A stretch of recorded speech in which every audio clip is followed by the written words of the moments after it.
Jemaat GKI Tegalrejo Salatiga, Bapak Ibu Saudara-saudari yang dikasihi dalam Tuhan kita Yesus Kristus, kembali kita bersama dalam program pemahaman Alkitab Jemaat GKI Tegalrejo Salatiga. Dan sore hari ini kita akan membahas dengan tema memaknai kembali tujuan hidup dalam keluarga. Dan bacaan Alkitab pada sore hari ini adalah Filipi pasal yang ketiga ayat yang keempat sampai ayat yang ke-14.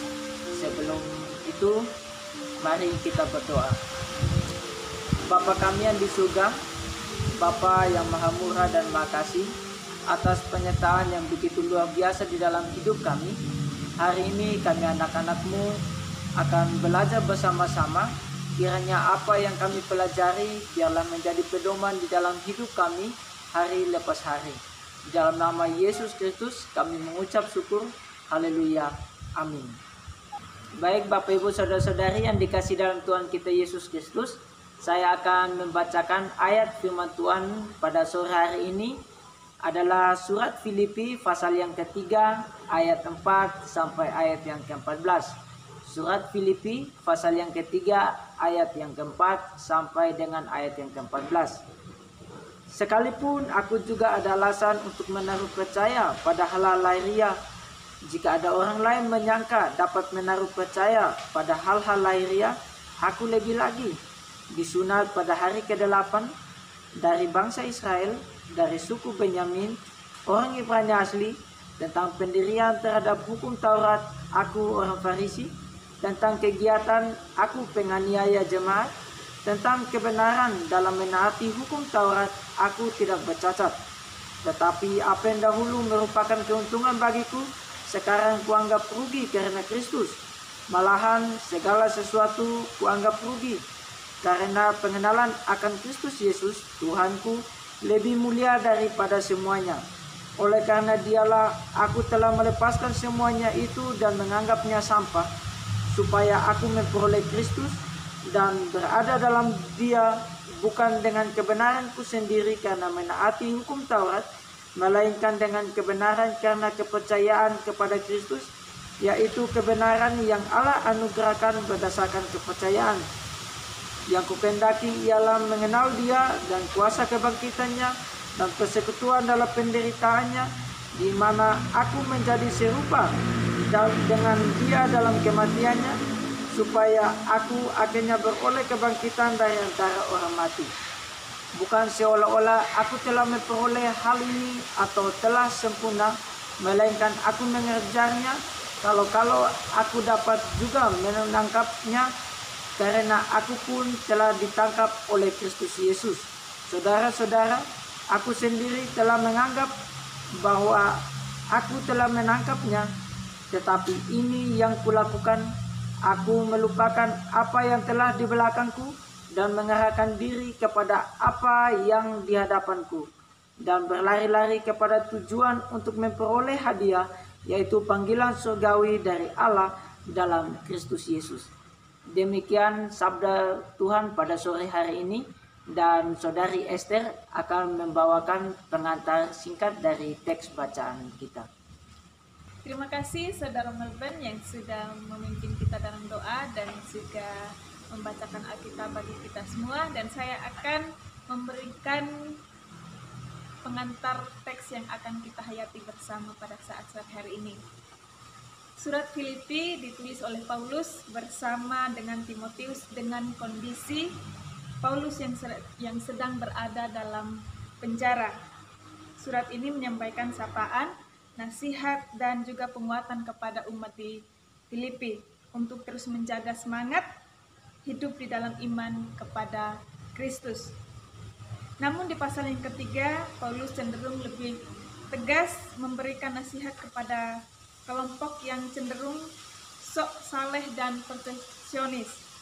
Kelompok tersebut tampaknya merasa bahwa kehidupan keagamaan mereka lebih baik daripada umat Kristen yang lain karena sudah menjalankan ritual-ritual dan simbol-simbol keagamaan. Karenanya, Paulus menjadikan dirinya sendiri sebagai contoh mengenai tujuan yang benar sebagai seorang Kristen. Di awal surat, Paulus telah menandaskan bahwa baginya Kristuslah satu-satunya tujuan hidupnya.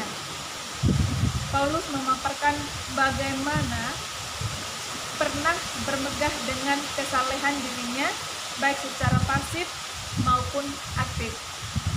Di ayat yang kelima, Paulus secara pasif mewarisi kesalehan seorang Yahudi tulen yang berasal dari suku Benyamin dengan segala tradisi keagamaannya. Paulus disunat pada hari ke-8. Semua itu pernah menjadi satu kebanggaan bagi Paulus sebagai seorang Yahudi. Di ayat yang ke-6, Paulus juga menyebutkan bahwa ia secara aktif menjalani kehidupan keagamaannya dengan pencapaian yang hebat. Ia dikenal sebagai seorang Farisi yang memurnikan ajarannya dengan menganiaya dan membunuh pengikut Kristus. Paulus juga menjalani hidup sebagai seorang Farisi yang menjalankan hukum Taurat dengan taat. Seluruh pencapaian tersebut dahulu bagi Paulus merupakan kebanggaan yang membentuk kehidupannya. Setelah mengalami perjumpaan dengan Kristus, apa yang dahulu dianggap sebuah kebanggaan bagi Paulus kini menjadi hal yang disesalinya. Kristus menjadi titik balik bagi Paulus untuk mengubah secara total apa yang menjadi tujuan hidupnya. Totalitas itu tampak dari istilah sampah yang digunakan Paulus untuk menggambarkan tujuan hidupnya yang dahulu. Setelah mengalami perjumpaan dengan Kristus, pemahaman Paulus tentang pencapaian tujuan hidupnya bertransformasi menjadi sesuatu yang layak dibuang. Kemudian, dalam Kristus, Paulus menemukan sebuah kebenaran yang sejati, yaitu kebenaran di dalam Kristus yang Allah anugerahkan berdasarkan kepercayaan kepada Kristus. Kebenaran yang sejati itulah yang membuat Paulus memiliki tujuan hidup yang baru, yaitu Kristus. Demikian pengantar yang dapat saya sampaikan, dan PA kita hari ini akan dipandu oleh Pak Yudi. Terima kasih Saudari Esther yang sudah memberikan pengantar bagi kita untuk teks bacaan firman Tuhan yang akan kita hayati bersama. Saudara, kita akan belajar dari seorang tokoh yaitu Paulus. Kalau kita melihat latar belakangnya, Paulus ini lahir di kota Tarsus, sebuah kota metropolis Romawi, ibu kota provinsi Kilikia, sebuah kota perdagangan. Dan nampaknya keluarga Paulus ini juga berelasi dalam hubungan perdagangan. Kita tidak tahu pasti, tapi nampaknya keluarga Rasul Paulus adalah keluarga yang cukup berada. Sehingga Paulus pun juga mempunyai kewarganegaraan Romawi. Nah, saudara, makanya kita tidak heran kalau kita melihat tulisan-tulisan Rasul Paulus jelas adalah tulisan-tulisan orang yang cerdas. Dan bahasanya pun yang digunakan adalah bahasa Yunani. Kita bisa melihat ekspresi-ekspresi bahasa Yunani yang cukup indah. Nampaknya Paulus juga pernah belajar tentang sastra Yunani, seperti halnya sekolah-sekolah formal tentang bahasa Yunani. Itu menurut tafsir. Namun demikian, sebagai keluarga yang maju dan terbuka, Paulus dididik secara khusus, diarahkan di dalam tujuan yang nampaknya bukan asal-asalan, karena ia diantar di dalam sebuah sekolah yang dididik dengan teliti di bawah pimpinan Gamaliel, guru yang terkenal saat itu, guru Yahudi. Ia belajar tentang agama Yahudi, ia belajar tentang Taurat dan juga hukum-hukum dalam budaya Yahudi. Itu bisa dilihat dalam Kisah Rasul 22 ayat yang ketiga. Paulus tumbuh dibentuk sebagai seorang Farisi, orang yang taat dan disiplin di dalam mengajarkan dan belajar hukum Taurat secara intensif. Dia sungguh-sungguh dibentuk di dalam pendidikan khusus ini. Saudara yang dikasihi Tuhan, Paulus tumbuh menjadi seorang pemuda yang secara relatif, sekalipun usianya sudah masih muda, ia memperoleh pencapaian-pencapaian yang luar biasa. bisa dikatakan hebat tentang hal-hal lahiriahnya. Ia sungguh-sungguh memiliki hal-hal yang membanggakan di dalam kepemimpinan orang-orang Yahudi saat itu. Ia sudah mendapatkan kepercayaan untuk misi khusus menjaga kemurnian agama Yahudi. Dan ada banyak hal yang bisa membuat Paulus bangga sesungguhnya. Memang secara khusus yang dilihat adalah pencapaian-pencapaian disiplin dalam agama Yahudi. Tapi kita bisa melihat secara ekonomi, kita percaya Paulus berasal dari keluarga yang berada. Secara pendidikan, ia mempunyai pendidikan yang cukup tinggi. Dan pengaruh kepemimpinan, akses ke luar negeri, semuanya nampak hebat. Pencapaian-pencapaian yang secara lahiriah itu tentu dilakukan dengan disiplin dan dengan tujuan-tujuan yang jelas. Saudara kasih Tuhan, manusia akan digerakkan hidupnya dengan sebuah tujuan yang apabila itu demikian jelas dan dihayati, maka akan memotivasi orang mewarnai rencana-rencana hidupnya dan perjuangannya untuk pencapaian-pencapaian target-target yang jelas. Di dalam sebuah reuni virtual, saya bertemu dengan teman-teman saya semasa kuliah di kuliah elektro dengan aplikasi meeting pertemuan dalam internet. Kita bercerita tentang perjuangan-perjuangan hidup kita kira-kira 20 tahun dari kami lulus. Di sana ada cerita-cerita, kisah-kisah saudara-saudara, teman-teman yang membanggakan.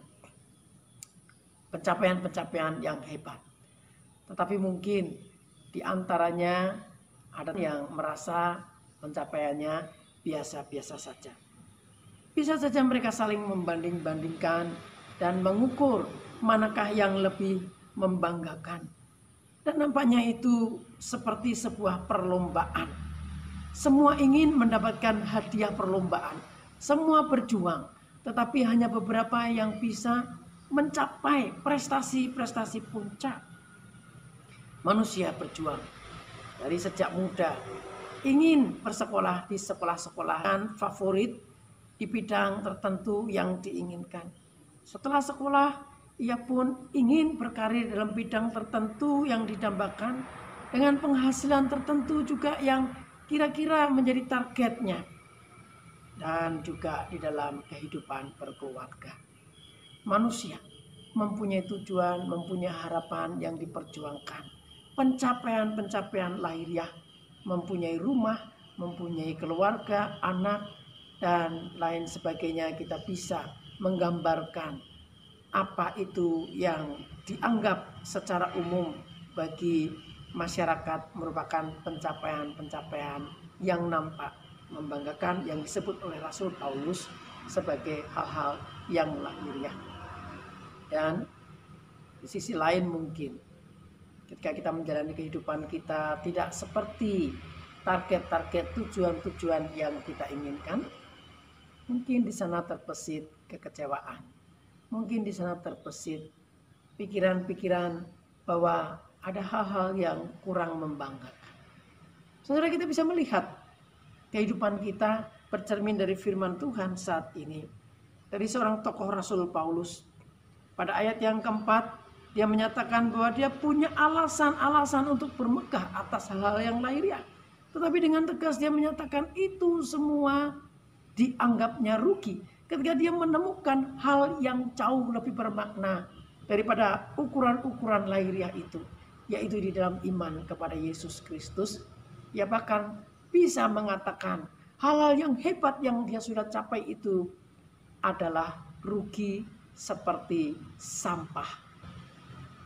Nah, saudara-saudara yang dikasihi Tuhan, namun demikian Paulus juga tetap menceritakan sebuah gaya hidup yang penting, yang menggambarkan tetap hidup ini seperti sebuah perlombaan untuk berlari-lari mencapai tujuan.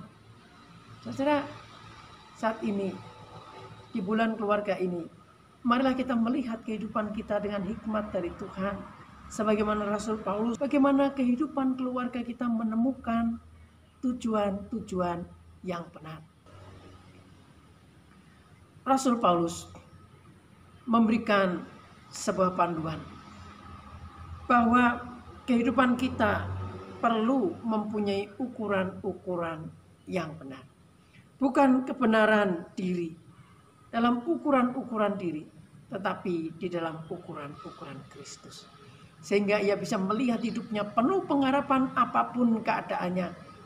Ketika Rasul Paulus harus berjuang di dalam penderitaannya, ia bisa melihat bahwa hidupnya bermakna di dalam sebuah alur kehidupan yang sungguh-sungguh bermakna di dalam tujuan kepada Kristus. Mari saudara, kita akan membahasnya di dalam pemahaman Alkitab di grup info GKI Tegalrejo Salatiga, di dalam grup WA. Kiranya Tuhan memberkati kita untuk boleh menghayati kehidupan kita penuh makna bersama dengan keluarga. Tuhan memberkati.